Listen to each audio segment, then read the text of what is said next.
Australia എപ്പോഴും യുണീക്കാണ്.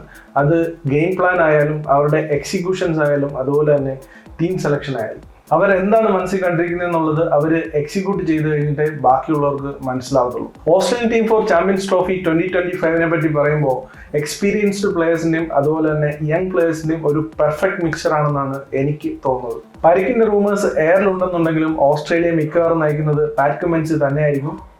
Injury concerns ഉള്ളതുകൊണ്ട് തന്നെ ബാക്കപ്പ് ആയിട്ട് നാഥൻ എല്ലിസിനെ കരുതിയിട്ടുണ്ട് ഓസ്ട്രേലിയ, ഇൻ കേസ് വേണ്ടി വന്നാൽ ഉപയോഗിക്കാനായിട്ട്.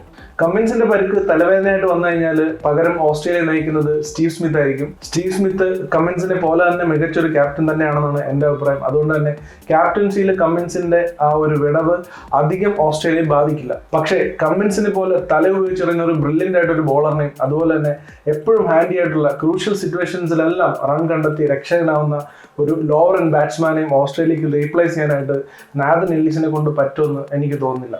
നമുക്ക് എന്തായാലും ഓസ്ട്രേലിയയുടെ ടീമിനെ ഒന്ന് നോക്കാം. Pat Cummins captain, Alex Carey, Nathan Ellis, Aaron Hardie, Josh Hazlewood, Travis Head, Josh Inglis, Marnus Labuschagne, Mitchell Marsh, Glenn Maxwell, Matt Short, Steve Smith, Mitchell Starc, Marcus Stoinis and Adam Samba.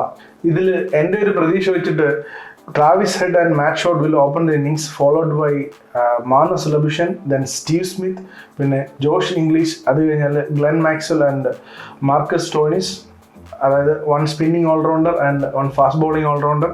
അത് കഴിഞ്ഞിട്ട് number 8 Pat Cummins, അത് കഴിഞ്ഞിട്ട് number 9 Mitchell Starc, he can also bat. അത് കഴിഞ്ഞിട്ട് at last Hazlewood and Adam Zampa. അതായത് ഡീപ്പായിട്ട് number 9 വരെ bat ചെയ്യാൻ പറ്റുന്ന ഒരു ടീം. അതിൽ 3 വെടിച്ചിൽ ഫാസ്റ്റ് ബോളേഴ്സ്, ഒരു സ്പെഷ്യലിസ്റ്റ് സ്പിന്നർ, 3 സ്പിൻ ഓൾറൗണ്ടേഴ്സ്, അതുപോലെ തന്നെ ഒരു fast bowling allrounder. Australia is fire, arguably the best team going for Champions Trophy 2025. ഈ ടീമിൽ പ്രധാന ഒമിഷൻ നോക്കി കഴിഞ്ഞാൽ ജേക്ക് ഫ്രേസർ മഗർഗിന്റെ ആണ്. ഇപ്പോൾ ടീം സെലക്ഷന് ശേഷം ഒരു 46 ബോളിൽ 95 റൺസ് BBL അടിച്ചു. പക്ഷെ അതിന് മുമ്പ് പെർഫോമൻസ് വളരെ ശോകമായിരുന്നു. ഓവറായിട്ട് അഗ്രസീവ് ആവുന്നതാണ് പ്രശ്നം. T20ക്ക് അത് ഓക്കെ ആണെന്ന് ഓസ്ട്രേലിയൻ സെലക്ടേഴ്സ് കരുതുമ്പോൾ പക്ഷേ 50 ഓവർ ക്രിക്കറ്റിന് അത് പോരാ എന്നാണ് തൽക്കാലത്തേക്ക് ഓസ്ട്രേലിയൻ സെലക്ടേഴ്സിന്റെ തീരുമാനം. പകരം സെലക്ട് ചെയ്യപ്പെട്ടിട്ടുള്ള മാറ്റ് ഷോട്ട് അത്യാവശ്യം 2 ഗിയറിലും കളിക്കാൻ പറ്റുന്ന ഒരു ബാറ്റ്സ്മാനാണ്, ഓപ്പണിംഗ് ബാറ്റ്സ്മാനാണ്. പോരാതെ തന്നെ ഹാൻഡി ആയിട്ടുള്ള ഒരു സ്പിന്നറും കൂടിയാണ് പുള്ളി. ഇപ്പൊ നമ്മൾ ഡിസ്കസ് ചെയ്ത ടീമിൽ ലബുഷേന് പകരം ഒരുപക്ഷെ മിച്ചൽ മാർഷ് കളിക്കാൻ സാധ്യതയുണ്ട്. അപ്പോൾ ബോൾ ചെയ്യാൻ ഒരാൾ കൂടിയായി. പക്ഷേ പ്രത്യേകിച്ച് കാര്യമൊന്നും ഉണ്ടെന്ന് തോന്നുന്നില്ല. റീസെന്റ് ഫോം വെച്ച് നോക്കുവാണെങ്കിൽ മിച്ചൽ മാർഷിന്റെ പെർഫോമൻസ് വളരെ മോശമാണ്. ഇവരുടെ ബാറ്റിംഗ് നോക്കുകയാണെന്നുണ്ടെങ്കിൽ അത്യാവശ്യം കൊടുത്ത് കളിക്കാൻ അറിയാവുന്നവരും ഉണ്ട്, അതുപോലെ തന്നെ തടുത്ത് കളിക്കാനും അറിയാവുന്നവരുണ്ട്.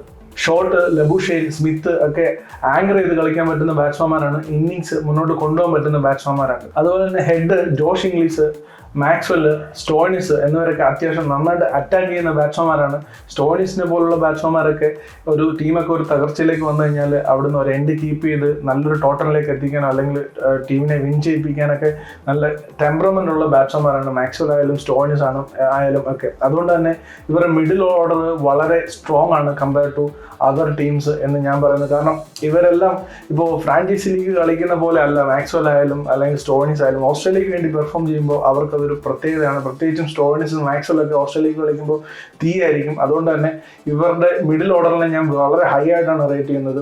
ഭയങ്കര അപകടം പിടിച്ചൊരു മിഡിൽ ഓർഡർ ആണ് ഇവരുടേത്. പിന്നെ ഇവരുടെ ബോളിങ്ങിനെ പറ്റി പറയണ്ടല്ലോ. Pat Cummins, Hazlewood, Mitchell Starc, ആയിട്ടുള്ള 3 പേസ് ബോളേഴ്സ്, അതായത് വേൾഡിന് തന്നെ നമ്പർ 1 ബോളേഴ്സ് എന്ന് പറയാൻ പറ്റുന്ന 3 പേസ് ബോളേഴ്സ് ആണ് ഇവരുടെ ബോളിംഗ് അറ്റാക്കിലുള്ളത്.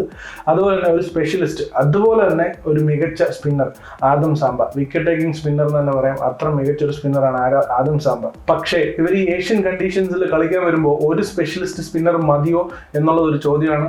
പക്ഷേ ഇവരെ സംബന്ധിച്ച് നോക്കുകയാണെന്നുണ്ടെങ്കിൽ സ്പിൻ ബോളിംഗ് ഓൾറൗണ്ടേഴ്സ് വളരെ അധികം ഉണ്ട്. മാക്സ്വെൽ ഉണ്ട്, അതുപോലെ തന്നെ ഹെഡിന് ബോൾ ചെയ്യാൻ പറ്റും, അതുപോലെ തന്നെ ഷോട്ടിന് ബോൾ ചെയ്യാൻ പറ്റും. അങ്ങനെ നോക്കുമ്പോൾ 3 സ്പിൻ ബോളിംഗ് ഓൾറൗണ്ടേഴ്സ് ഉണ്ട്. പാർട്ട് ടൈം ആയിട്ട് അവർക്ക് സപ്പോർട്ട് ചെയ്യാൻ പറ്റും എന്നുള്ളത് കൊണ്ട് തന്നെ ഓസ്ട്രേലിയ അതിനെ ഒരു വലിയ ഇഷ്യൂ ആയിട്ട് കാണുന്നില്ല. അവർ അത് വെച്ച് മാനേജ് ചെയ്യാനാണെന്ന് തോന്നുന്നു ടീം സെലക്ട് ചെയ്തപ്പോൾ തീരുമാനിച്ചിരിക്കുന്നത്. എന്തായാലും സെമി കുറഞ്ഞതൊന്നും ഞാൻ ഈ ടീമിൽ ടീമുകളിൽ നിന്ന് പ്രതീക്ഷിക്കുന്നില്ല. നോക്കൗട്ടിലേക്കൊക്കെ എത്തിക്കഴിഞ്ഞാൽ ഇവരെ പിടിച്ചു കെട്ടാൻ ഏതൊരു ടീമായാലും നന്നായിട്ട് വിയർക്കേണ്ടി വരും എന്നുള്ളത് 100% ഉറപ്പാണ്. പക്ഷേ പേഴ്സണലി ചോദിക്കുകയാണെന്നുണ്ടെങ്കിൽ ഇവരുടെ ഈ ഡെത്ത് ഗ്രൂപ്പിൽ നിന്ന് സൗത്ത് ആഫ്രിക്കയും ഇംഗ്ലണ്ടും ക്വാളിഫൈ ചെയ്യണമെന്നാണ് ഞാൻ പേഴ്സണലി ആഗ്രഹിക്കുന്നത്. അതിനുള്ള സാധ്യത വളരെ കുറവാണെന്നുണ്ടെങ്കിലും, കാരണം ഇപ്പോൾ ഓസ്ട്രേലിയ ഓൾറെഡി BGT ജയിച്ചു, അതിനു മുമ്പ് 2023 വേൾഡ് കപ്പ് ജയിച്ചു. അപ്പോൾ ഇംഗ്ലണ്ടോ സൗത്ത് ആഫ്രിക്ക കയറുവാണെന്നുണ്ടെങ്കിൽ ഒരു വ്യത്യസ്തമായ റിസൾട്ട് നമുക്ക് കാണാൻ പറ്റും എന്നുള്ളത് കൊണ്ട് മാത്രം ഇംഗ്ലണ്ട് സൗത്ത് ആഫ്രിക്കയും കയറണമെന്ന് എനിക്ക് ആഗ്രഹമുണ്ട്. പക്ഷേ സാധ്യത വളരെ കുറവാണ്. ഓസ്ട്രേലിയ മിക്കവാറും നോക്കൗട്ടോ സെമിയോ കയറാനുള്ള ടീം ഉണ്ട് എന്നുള്ളതാണ് വാസ്തവം. അപ്പോൾ എന്തായാലും മറ്റൊരു വീഡിയോയിൽ വീണ്ടും കാണുന്നിടം വരെ ബൈ.